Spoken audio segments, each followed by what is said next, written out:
Hey, viewers and viewers, my name is Donald Red Strategist, and welcome back to Sir, You're Being Hunted, and I'm joined by the Phil. How Guess is what? the Phil doing? Funny Funny thing, thing. I was just messing with ChatGPT the other day, right? and I put in your YouTube channel, and it actually now recognizes you. Oh, It did. I just asked, do you know of General Red Strategist? And it went, yes, I do know. They are a channel who mostly deal with small indie games and sometimes a few bigger games. I okay. can't quite remember what else. Oh, it was. I think I've got my ChatGPT on here. The saved logs of it because it Wow. saves the logs. And it did go through. I think it's because it's now updated. It's on version 4 now, which means Ah, it's because remember it used to be 2022. yeah. I think now because it's on version 4, it can do up to it probably can do up to this year. Yeah, it probably has a much bigger data set of, well, just data in general that it has Yeah. access to, I would But imagine. I tried to put it in just for, and it did come. I forgot exactly what it said. I might have to show you later what it Yeah. said. But it came up with something like that. You'll have to try asking it if it can identify any major series on the channel. See if it can identify Sir Oh, being it did. hunted. Oh, it did. It said it said something along the lines was Indy who's popular for playing the So You're Being Hunted franchise. Oh, there you go then. You You see, see, so you're famous enough now. I'm It's famous probably because of the enough. sheer amount of episodes. Yeah. It is fun. I know. Obviously, in a work scenario and a university scenario, ChatGPT is very much frowned upon, and it can easily be spotted. But it's used for help for various things. But yeah, that was. But how's life treating you? Life's okay. Had a bit of a sort of funny day so far. I was sort of saying to you before, Phil, but it's just I think having one of those days where my mind is a bit dopey, probably because I had a bit of a late night last night, so I probably maybe haven't had as much sleep as I should have Oh, done. No, what things have been happening? well, mainly it's just been like we're in a very, very busy period of work at the moment. Obviously, it being the start of term, there's just and things because I'm a course director for one of the courses, and we've been doing a lot of course redesigns recently. There's just a lot of work on my plate at the moment, so I've just been sort of burning a bit of the night oil, just getting through some of Going a it. bit. Yeah, Yeah, yeah, yeah. Sometimes I must admit, sometimes that happens when because I'm working so hard. The exec that I always speak to because I'm now working for the Germany side of things. Sometimes I've spoken to him at like 20 past 8 at night yeah. because I have Teams on my phone. We usually communicate and just like when just trying to explain stuff, and he always seems to be in because yeah, with my one working with Germany is a bit. They need a lot of help and support at the moment. They're Yeah. struggling, so we're there to help on the technical side. So Aye. there's bits where I have to do that Yeah, sometimes.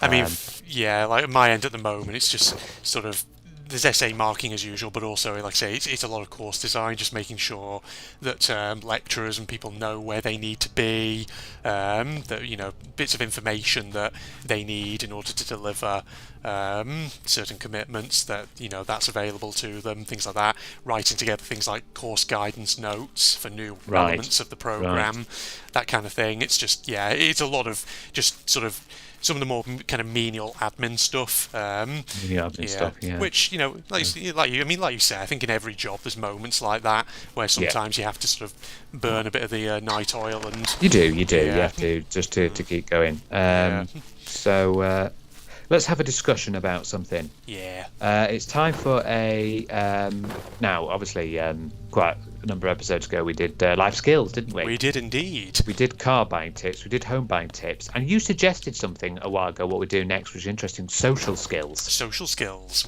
which was the one you suggested. So I feel we should do a life tips. So we've done home buying, we've done car buying. I suppose that one where we talked about. Job interviews, and well, that could be a live tip, even though Yeah, we didn't put it as a live tip. But yeah, social skills. Now, we, both you and me, are quite introverted. So this is this yeah. is gonna this is gonna sort of come from an introverted perspective. And at the end of the day, there's no need for if you don't want to be this, outgoing, fling yourself into the world, hey, screaming all over the shop and being all bouncy and bubbly and everything, and being the life of the party and all that sort of thing. There's there's no need to be quite that way. If that's your personality, that's your personality. But if you are introverted, like me and you, and there's no stipulation for you to be outgoing like that because you don't want to be. And there's more people nowadays that are introverted, and in a social setting, obviously it's difficult because there've been many occasions. I think you expressed this, Shell. There's been many occasions where I've been at a party or been out in a nightclub and I thought, I really just want to go home. Yeah. I'm pretty much the same. Yeah, I'm not one for like wild kind of sort of late night sort of get-togethers in nightclubs and things like that. It's not really my kind of scene. So yeah, I've only ever been sort of nightclubbing on like one or two occasions in my life. Yeah. It doesn't hold that much appeal. It is, yeah. For some scenarios, it's a good sort of social thing to meet people. I know there's some people who see someone, develop a relationship with someone in nightclubs and pubs and things. And there's a lot of outgoing people. But every time I've been there, it's all right for maybe a couple of hours. But then I thought, looking at the watch or looking at my phone, I want to go home now. Same with just a party, not in a pub, but when you go out for like a big birthday bash. You got that outgoing friend who's like, "Hey Phil, you want to come over? I'm having a big birthday bash." Yeah.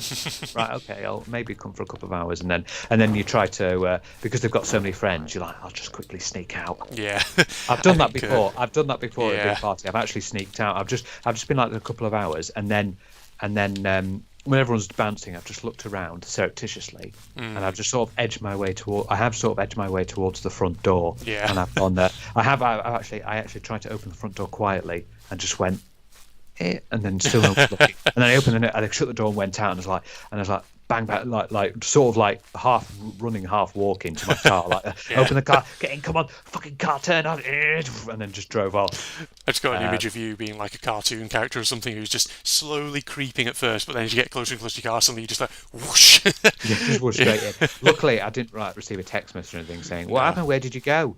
So that was good. Yeah. So I managed to get home, and then I remember as soon as I got home and opened my front door, I was like, there we go. That's better. Peace and solitude. Yes. I'd say sort of like that. I was scared. I must admit. Sorry, just please. I was scared that I was going to receive a text message going, "Where are you, Phil?" Yeah. Indeed. No, I was just going to say, lots of people are introverts, and it's not that we can't sort of deal with big sort of social settings. It's just that, maybe, after a few hours, we just need an opportunity to go and recharge, kind of. Yeah. Your batteries. Yeah, that's right.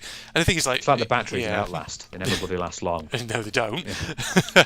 And I think if you're sort of a host of a party or a big event, something like that, I think usually the best thing you can do is just be understanding that not everyone is a sort of what amazing advice outgoing social butterfly. I think really the biggest social skill of all that I would recommend, Phil, is just empathy in general in life. Recognizing that, of course, not everybody's going to be the same as you. People have different needs, things like that. So, recognizing that and being an active listener and sort of, recognizing when someone maybe isn't comfortable with something or something like that can go a long way, ladies and gentlemen. It's good to be social because it's as a species, the human beings are a very sort of social creatures. Yeah. And we like to be. That's why we don't like to be alone. Even people who are extremely introverted still don't like to be alone and like to interact. Obviously, there's other places you can meet. There's like dating websites for that. I think there's also just general websites just to develop a friendship. Yeah. Or activities that you're interested in. If you like walking, joining like fell walking clubs or rambling clubs, or if you're like photography, joining photography clubs, chess clubs. There are all these sorts of clubs that you can go, and that's where you can meet people and develop friends. Indeed. Or if it's me and you, Andrew, we just met at school. Yeah, School's a big one. College, university. Oh yeah, you meet loads of new friends at university when you go, and especially then because obviously your social sort of standards need to go up a bit because for some people it's going to be their first time being on their own, so they want to sort of get friendship with someone, develop a friendship to help them through, because they might have developed a friendship and might help them through. When you're like really, oh God, I've got this huge dissertation to do, I'm really struggling with it, I don't know what to write about that, and you've obviously got your friend helping you out. while you're sitting there typing it up or writing it up or whatever you're doing, and they're there to help you out. So that's why it's important in those sorts of environments as well. I was going to say, actually, just returning to the introvert thing, I think a good piece of advice for anyone who's more extroverted is never really to sort of ask an introvert, oh, why are you being quiet all the time? Oh, God. Yeah. Why are you being loud all the time? Yeah, exactly. That. Well, we're being quiet because, we're not necessarily exuberant people. We probably just want a moment to be alone with our thoughts, just to reflect and pass everything that's going on around us. So, just give us a minute, please. Yeah. Still be social. Still be social. That's what it's all about. Yeah. There's one social that isn't always the best, and the second part of it starts with media. Oh. Good old social media. What's that now? Yeah. I mean, sometimes it's good to just see things, but sometimes it'll be dull and boring. Oh, I had spaghetti bolognese for tea tonight. Oh, I don't really give a shit, to be honest. Yeah. It can. Yeah, social media's nice, but again, that could be a detriment. Yes. Here's a social skill for life, ladies and gentlemen. Sometimes when you get on into the anonymity of Facebook or Twitter or wherever, you may be tempted to post every sort of last silly intrusive thought that you have in your head on there and share it. Probably best actually not to. There are certain things that it's better sometimes, I think, to keep to yourself, because sort of life social skill. Remember, unless you're setting all your privacy settings to ensure that only a restricted number of people can see what you're actually posting, people connected to professional aspects of your life can probably see it as well. So, you know, and they you say something bad about your company. Oh right, see you later. You've lost your job. Yes, that can happen, can't it? As well. Indeed, I think it's actually one of those things which, it feels like 20 years ago when kind of Facebook and Twitter and things like that were, very sort of new. It was kind of just very common advice. Be mindful of what sort of things you're putting on social media and stuff like that. But it feels like with the rise of things like TikTok and Instagram, it gets to the point where everyone is sort of like sharing every intimate detail of their lives. It's like some of this you don't need to be telling people, and probably actually it's best not to, because that's the thing. I feel like to an extent that's maybe something particularly aimed more at younger people, I guess. Who probably use these things more often, but having said that, it may be that younger people are more savvy with them than we realise. Yeah, you need to keep watch out as well, and when stuff like social internet trends, stop following them. Yes, you don't need all these. Oh god, these crazy challenges like the cinnamon challenge, the Tide Pod challenge, the condom snorting challenge. Fuck's that all about? That Bird Box challenge based off the film. These dumb internet trends that people do because they want the clout. Yes. Oh, I'll have the clout. I want the likes. I want the clicks. I will love to snort a condom up my nose through my other nostril. Oh, wow. Yeah.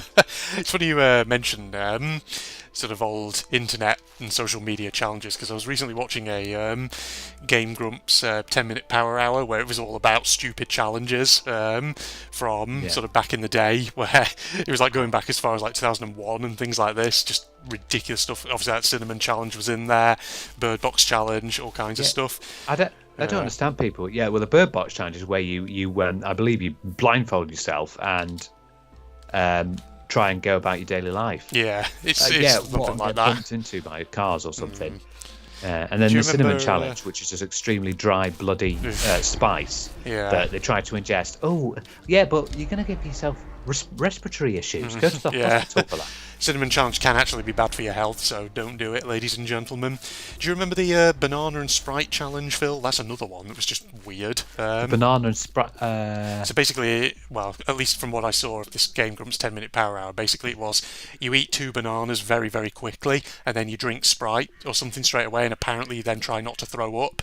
It's just ridiculous. Sounds similar to Coke and Mentos. That was a thing. That was a thing, yeah.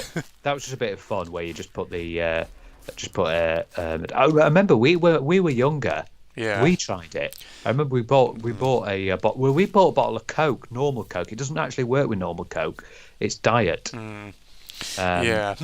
I think I can't remember. I think the only Mentos we were able to get as well were not the right ones either. Yeah. They were like a fruity one. Yeah. But yeah, apparently there were variations of that challenge where Bananas, right. it was pretty harmless. You just get a bottle, stick a few things in it, see it Yeah, bubble up. that's harmless. Like Yeah. but also there was that horrendous one, the salt and ice challenge. Oof, yeah. That one where they put salt, you put your salt on your arm, and then you rub it with ice, which cools the temperature down. You get a fucking burn from it. Yeah. You get people going to hospital with third-degree burns. It's just stupid internet things from like young kids who just don't know what they're doing and think they're being edgy, and it's just no, stop. The one internet trend that I will say good things for was the ALS. Yeah, the ice bucket challenge. The ice bucket challenge. Yeah, that's for a good cause. Yeah. But sometimes as a social skier, you need to sort of carve your own way through life. You don't have to follow other people just because you follow them because you're going to get likes because it's become really popular. Yeah. You don't need to do that. You don't need to go around. It's like with just default memes as well, like doing the Harlem Shake or doing the thing. Oh, I'm going to do it because it's going to get me so many likes because it's the most popular thing at the moment. Harlem Shake, God, that was over 10 years ago now. That was. Does anyone remember that? Yeah. If only enough, I think it was debuting in the same year as Gangnam Style. Oh yeah, it would have been actually, wouldn't it? Yeah. I can't remember the months though. But yeah, it was that sort of period. But yeah. Who else you've got to feel sorry for are people with autism because their social skills are a bit less. They struggle a lot with social situations and social skills and things like that. Yeah. So I would say be that, difficult for them. Yeah, I'd say that kind of goes back to maybe the advice I was giving earlier.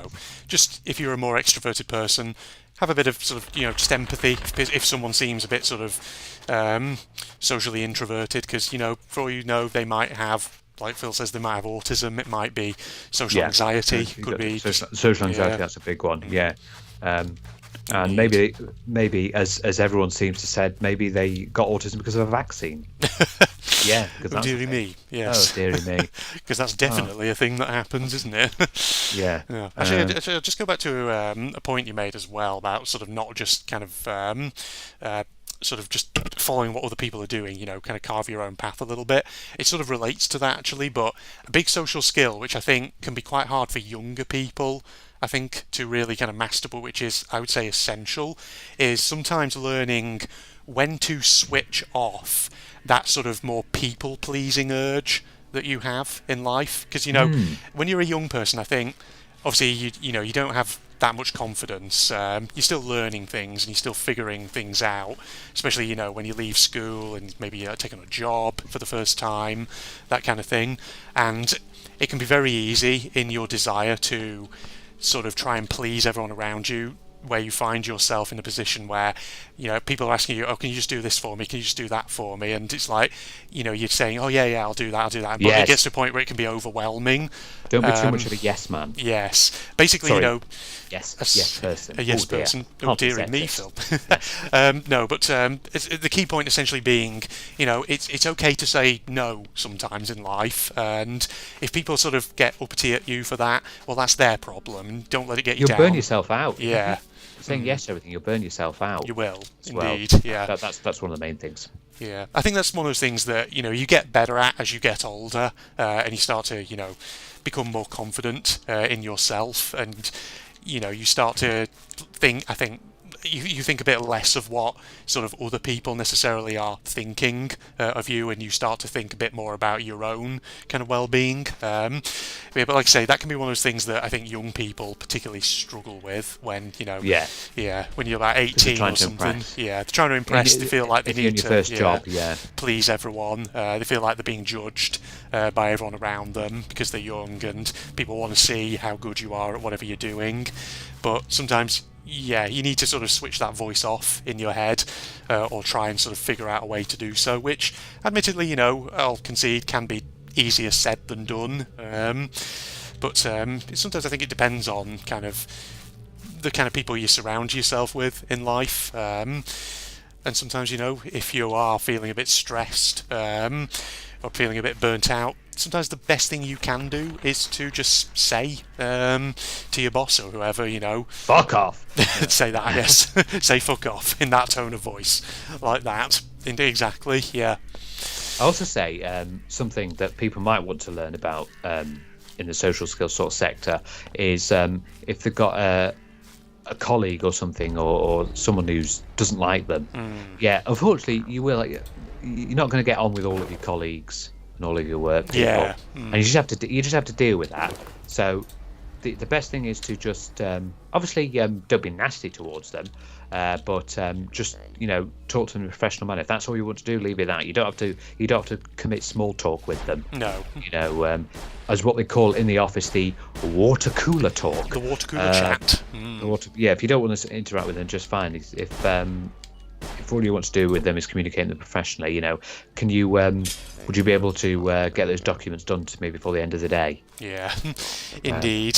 That's the thing, actually. Yeah, that is probably another life lesson in general, in terms of you're not going to be able to please everyone in life. There will be occasions where people who just don't like you, and sometimes you can't understand why, but don't do things to try and make them like you. Yeah. Don't, just sort of rise above any sort of silly kind of almost like schoolyard taunting or sniping or whatever, and just don't do that. Go about your life. Yeah.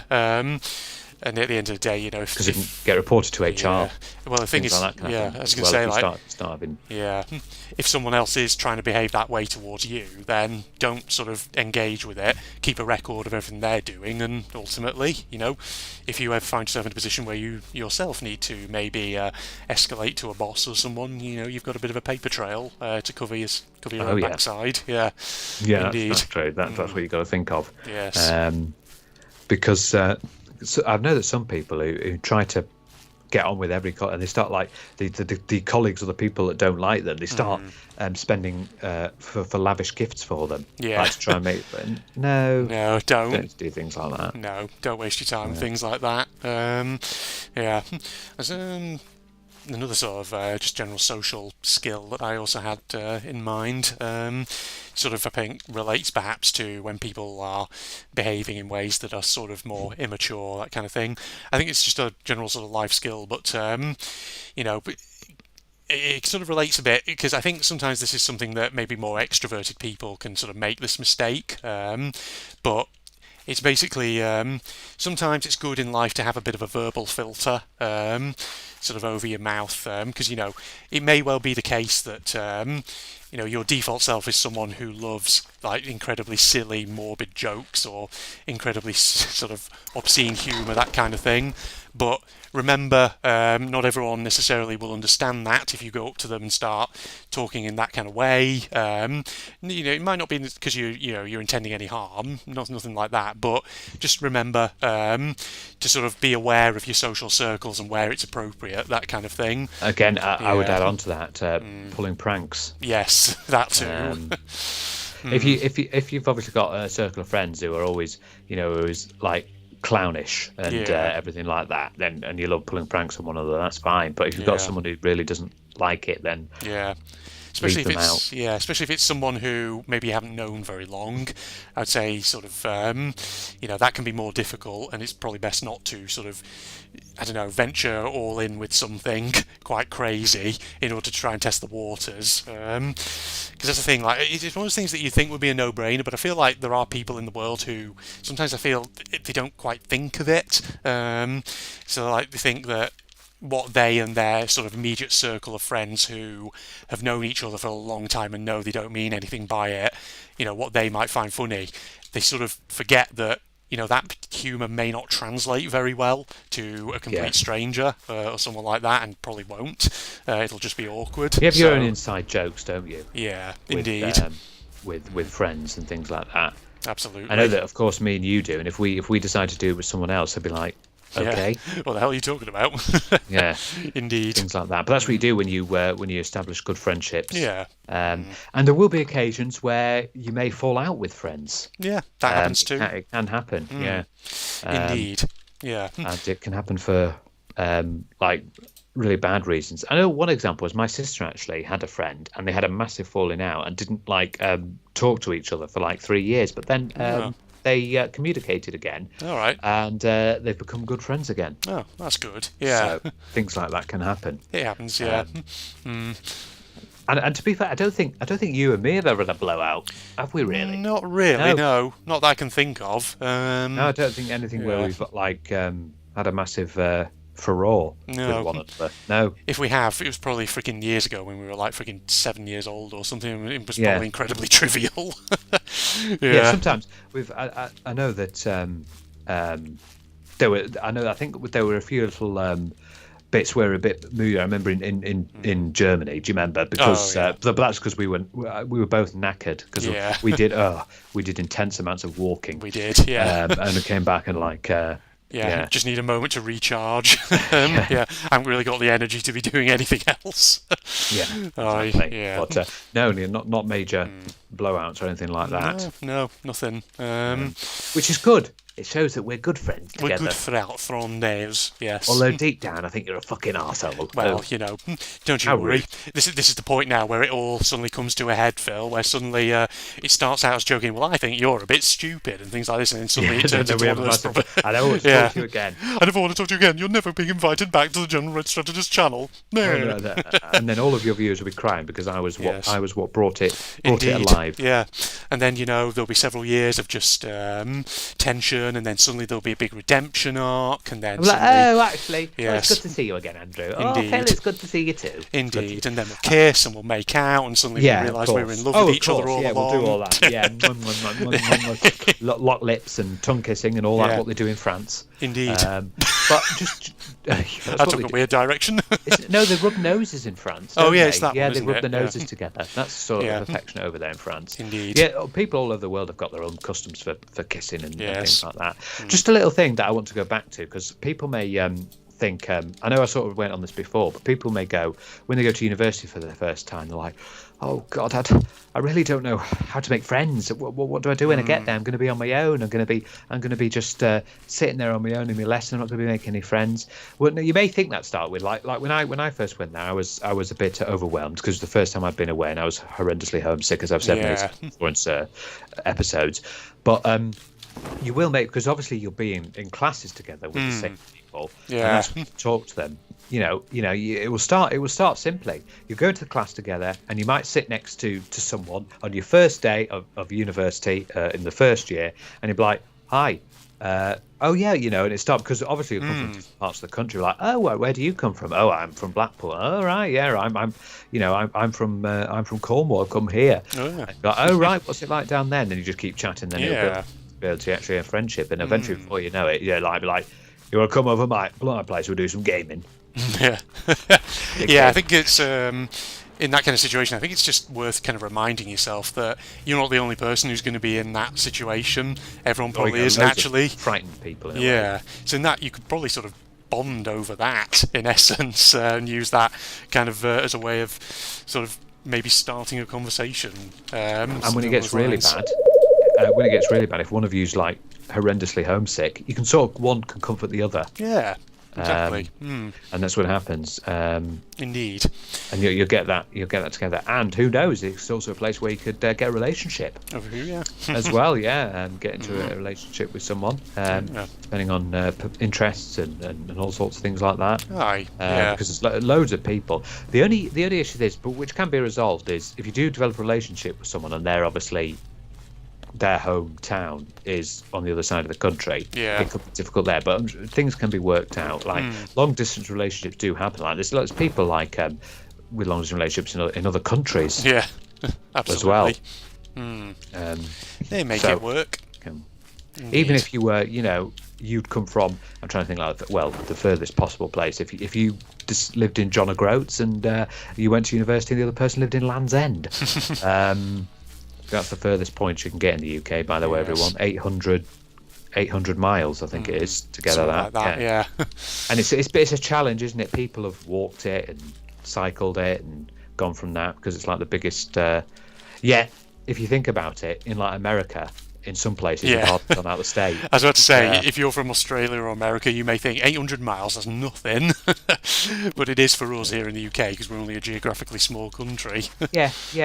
People, when you think that and say, "Oh, that's not," just open up a map, please, and have a look at how small England is. Yes. How not England, well, the UK. Just look how small, and you'll understand how big. Like, it's funny because in America, when they said, obviously here in the UK, go, oh, I drove for 4 hours. That was absolutely bloody ages. That 4 hours driving. But in like the US or Australia, so what, 4 hours driving? That it? That all you did? Yeah, Indeed. it's like that. Yeah. Yeah, because to us it's like, oh my god, we're like, oh, I've driven miles. Oh, need to stop at a service station. Just where, they're just like, wow, really? That's all you've done? Yeah. I had a couple of other actually social skills sort of kind of related to one another. Part of it actually goes back a bit to sort of internet, social media, that kind of thing, mentioned a moment ago, which is quite a simple and very quick one, but don't get into arguments on the internet. No matter how tempted you are, there's no point, because you will not win. I'm telling you now. It'll probably just descend into a shouting match. That's what trolls are there for. Yes. They want to see your reactions. Indeed. It's also in real life. There's no point starting an argument. Yeah. Because they say, here's a little tip for you. In an argument, if you've raised your voice, you've already lost. Yeah, basically. Because essentially the sort of atmosphere of it, as soon as you start raising your voice, it becomes more tense and suddenly it becomes more combative, and then at that point nobody's going to learn from one another because they're all going to be on the defensive pretty much. That's a good little one, because don't rise to anyone, because the reason they'll be doing it is to troll you. They want a reaction out of you. Indeed. to see what it be, because they thrive off it. They find it funny. And if you do, for whatever reason, what bully is. If you do for whatever reason find the urge and you do end up sort of either starting an argument on the internet or getting involved in one, keep things civil, and remember, if you start getting replies that disagree with you, that's fine. People will disagree with things you say, but if people start getting insulting or mad or anything like that, just walk away from it. You don't have to engage with it at all. Just walk away. Well, you could turn your back on them if they start going, you're a fucking arsehole. Do you know what? You're right. Yeah. I am. I am. Yeah, I totally am. Indeed. You don't know what you're talking about. Yeah. No, I don't. I really don't. I mean, why am I talking about this subject when I absolutely don't know what I'm talking about? Yeah. that would really rile them up if you went like that. Yeah. Oh, you don't. You know, you're useless at this. You couldn't do this. Oh God, you're so right. I'm absolutely useless at this. Wrong foot them and all that. Yeah. That's a good one actually as well. Sort of on a deeper level, what you're basically saying there, which is be self-aware and know when you don't know something, and be fine with just admitting if you don't know something, because actually, there'll be tons of occasions in your life where you don't know what you're doing, and it's fine to say if you don't know what you're doing or if you don't know something. That's okay. In fact, it's better. Yeah, please, because it can be hazardous as well if you like DIY. Yeah. For example. Indeed. Do you know how to do this? Oh yeah, I know what I'm doing here. Yeah, I know absolutely how to do it. If it's not that, it'll be like the line of, well, I'm sure I'll figure it out. Well, okay, but I'm sure. It's such an annoying. I'm sure I'll figure it out. Yeah, it's like if you don't know, just ask for help, please. Yeah, it's that stereotypical thing for men when they're driving that they won't ask for directions. Yeah, aye, that's no good. If you're not going to ask for directions, you're just going to simply get lost and get worse. Yeah, it's fine to ask for directions if you don't know where you are. Ask. Yeah, ask exactly. To help you out. Yeah. Oh, I'm not looking at the instruction manual. No. I'll do this by myself. Yeah. So another sort of social skill I had in mind, it kind of connects to the whole don't get into sort of silly arguments on the internet, but except it's kind of more broader. Learn sort of how to be an active listener. That's a good one in life. So, because the thing is, everyone likes to sit there and go, oh, I'm good at listening. But, when people get into a bit of a debate or a discussion about some current affair, something like that, usually they end up sort of talking over each other, or, they don't sort of let each other finish before they start asking questions. And I totally agree with that. It's one of those things. Yeah, active listening. Make sure you listen. Yeah. Yeah, active listener. I'm not being an active listener. You fucking bitch. There we go. But no, active listening is a skill, and it's good to sort of learn it. Basically, I mean, in other sort of contexts, they call it sort of the Socratic form of dialogue, i.e. you let someone sort of explain themselves, then you sort of ask them to clarify aspects of their viewpoint or whatever they've said before you start lambasting them or sort of grilling them. You make sure you've understood. Socrates for that. Indeed. Thank you, He's Mr. a great Sock. Socrates. Yeah. Socrates. Yeah. Socrates. Oh, what a fantastic Greek philosopher. Oh, a bit of Socrates, a bit of Plato. A bit of Plato, that's it. Yeah. And Aristotle. Aristotle. Yes. And we like all the Greek. Archimedes. Archimedes. Yeah, that's actually a good point, though. Yeah, it's good to listen as well as. Yes, these social skills need to be ingrained in people's brains. Yeah. Because otherwise, it causes issues. And if you can have a balanced conversation, like in a relationship, in a friendship, to have someone talking and then someone listening, and then to do things together like that. That's how it should work. Yeah. Should be interrupting people. Yeah. If you are in sort of like, I don't know, a conversation where you might it's discussing a topic which people might get sort of quite hot-headed about, whether it's like a political issue, something like that. The good thing is always to just stay calm and don't sort of like interrupt. Let people sort of explain their point of view, and if there's anything you're not sure about, before you start making assumptions, it's good to just ask a follow-up question and try and sort of phrase it in sort of like a non-judgmental way that's quite sort of neutral. So then you give the person the opportunity to clarify, or perhaps even to sense that maybe they've said something that's a bit odd, so that then they can address it and deal with it before it turns into a big sticking point.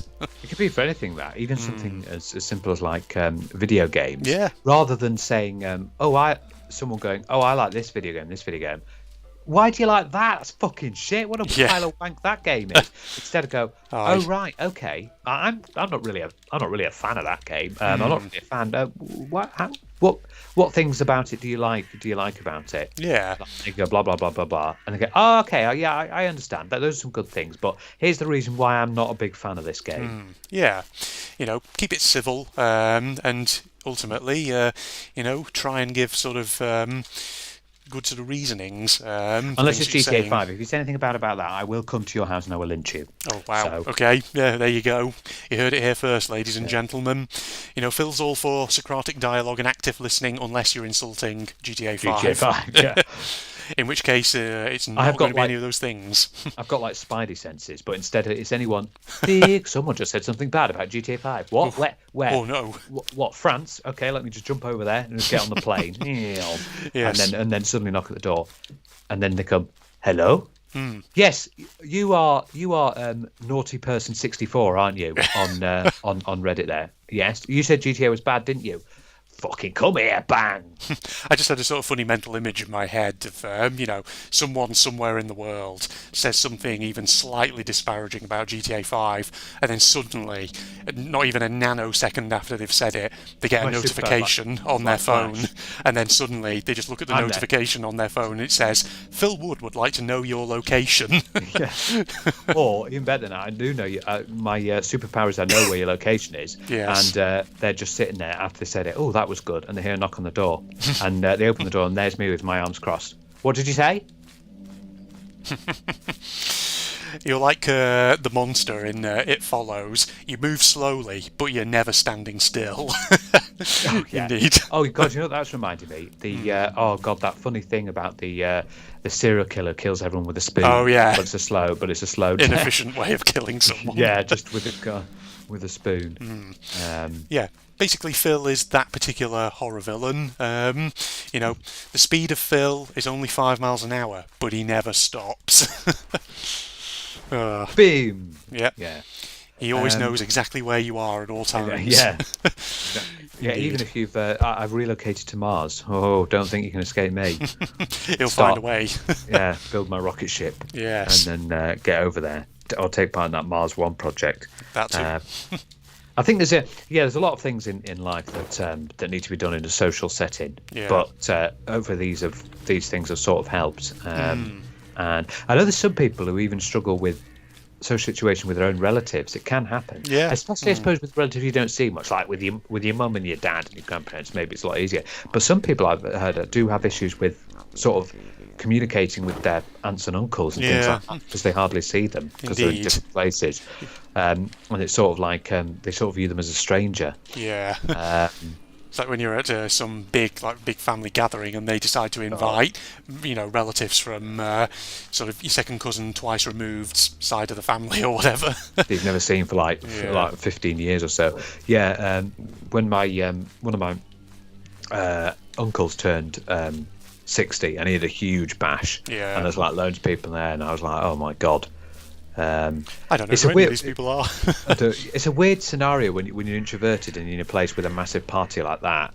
You sort of it's a strange sensation because you sort of withdraw into yourself. Yeah, you do. And he's like, I felt when I was in that party, there was part of me I lost the ability to speak. I was like, because Yeah. I do have a bit of social anxiety, and it was my uncle's 60th, and there was a huge amount of people there, and I remember because they didn't all start coming until much later in the day, and when they all started coming, I started going, oh Jesus, and it started getting more and more like, oh, like Yeah. it feels like your body's sort of going, like sort of not shutting down is a word, but going, oh God, Yeah. everything's going, oh shit. I think it's like maybe something to do with just the fact that it's one of those situations where you're probably going to end up talking to them. It's like, I don't really know you, I don't know your personality, so I'm having to try and get a read on your character before And you feel more anything else. stressed. I notice sometimes I get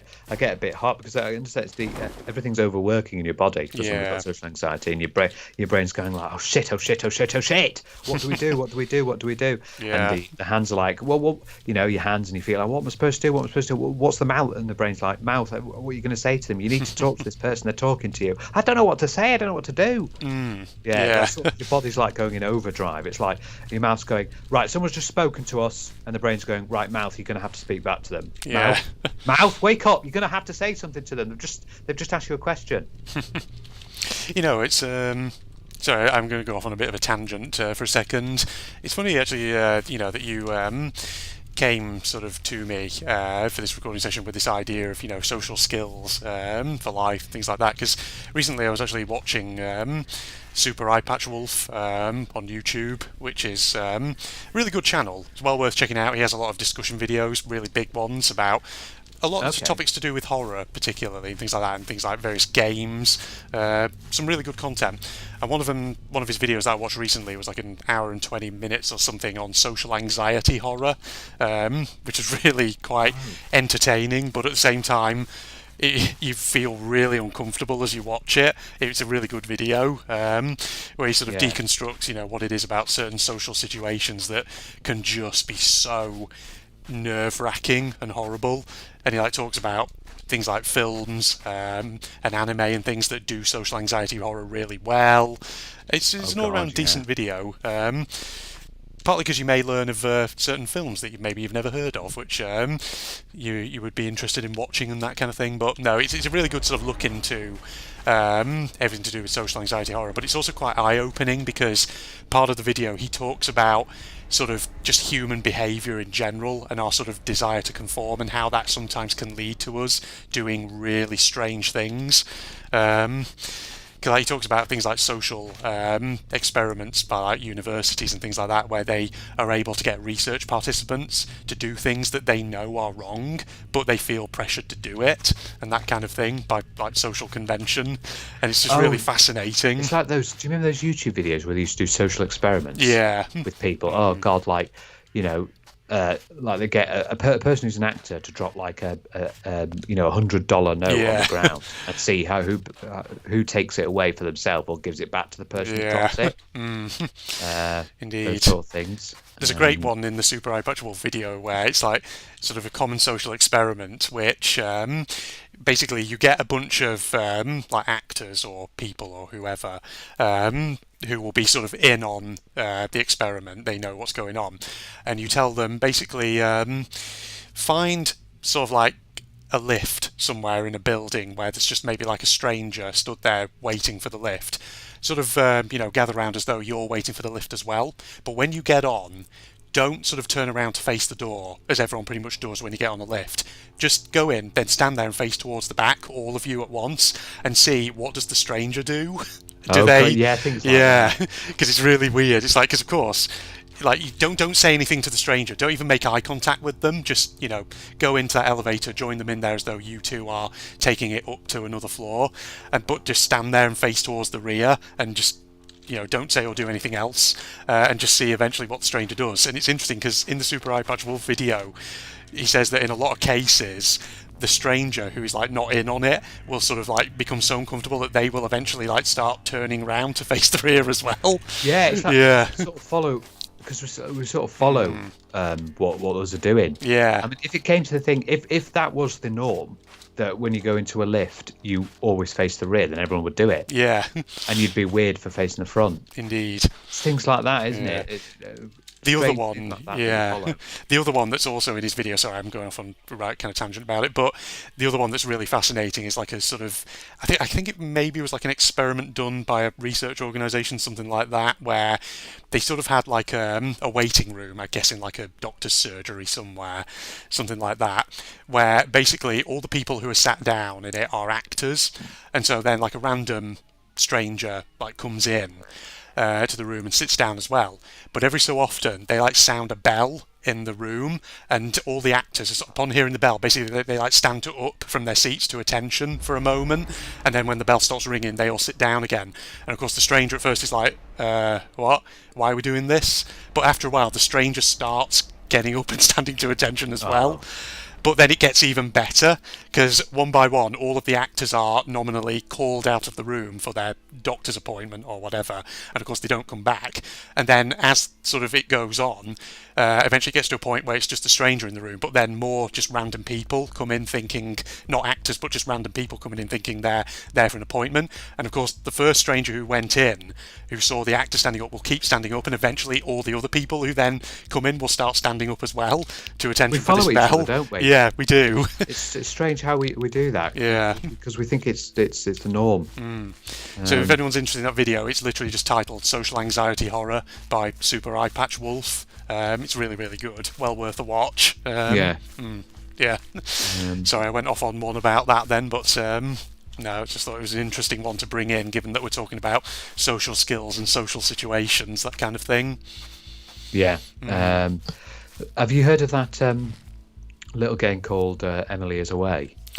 Oh, I have heard of that. I don't really know a lot about it though. It can relate to a lot of people. It's sort of about a guy who messages. It's using the old like MSN Messenger, and it's basically you guide him as he's messaging this girl who he's talking to, and he develops like a sort of relationship with her. Yeah. And a sort of friendship, but he's trying to express towards the end. He's trying to express his love for her because he's really liking her, but he just can't write it out. And eventually, because he's not expressed his feelings, she gets married, gets a husband and everything. Oh dear. And then the final thing was where he types out. You help because you're basically putting the prompts in, and one of them is where he types out. All this time, I've really liked you, and I really thought we could have a relationship. But then he backspaces it all and just says goodbye. Yeah, indeed. One of those situations, eh? A lot of people, I think have that in life. Things they would have liked to say, but for whatever reason, they never got to do that. They never got to say it. It can be sad. It can be sad, yeah. But yeah, it's one of those things. I think we've all been there in life, pretty much. Yeah. Oh yeah. That's where you just have to plough on in life. Indeed, yeah. Well, I think we've been going for a good amount of time there. Unless you've got any other social skills that you want to talk about, Phil. I think we've gone over it. Yeah, a good majority. Yeah, indeed. Yeah. I hope people can take something away from this. Yeah. Absolutely. And enjoyed it as well. Yeah. Right, let me just do that. Okay, well in that case we'll wrap up here. So thanks for joining me, Phil. We've had a good little chat about life skills. If you want to have a look at the other life skills ones, where we talk about how best things to do when buying a house / apartment, because obviously you use apartment for you, and best things to do when buying a car. Indeed. Things like that. Yeah. We've got some useful little tips and tricks to help you out. Trips and ticks, yes. There we are. Right, so social media links and propagandist channel link for anyone interested are, as usual, down below in the video description if you are interested, like I say. And if you enjoyed, a like is always appreciated. You know the drill by now, folks. Other than that, this is the two of us signing off now. Goodbye, everybody. See you later. As you use your attack, path in front of you.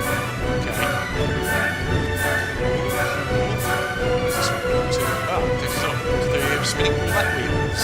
Ship. The camera stays spinning just on here. People motion sickness if I'm not careful.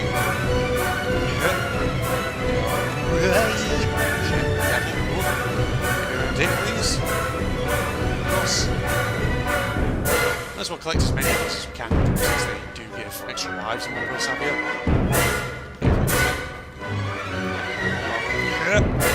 This one is not. Get those. I'm 249 check. 1,700 points so far. I'm such a pro.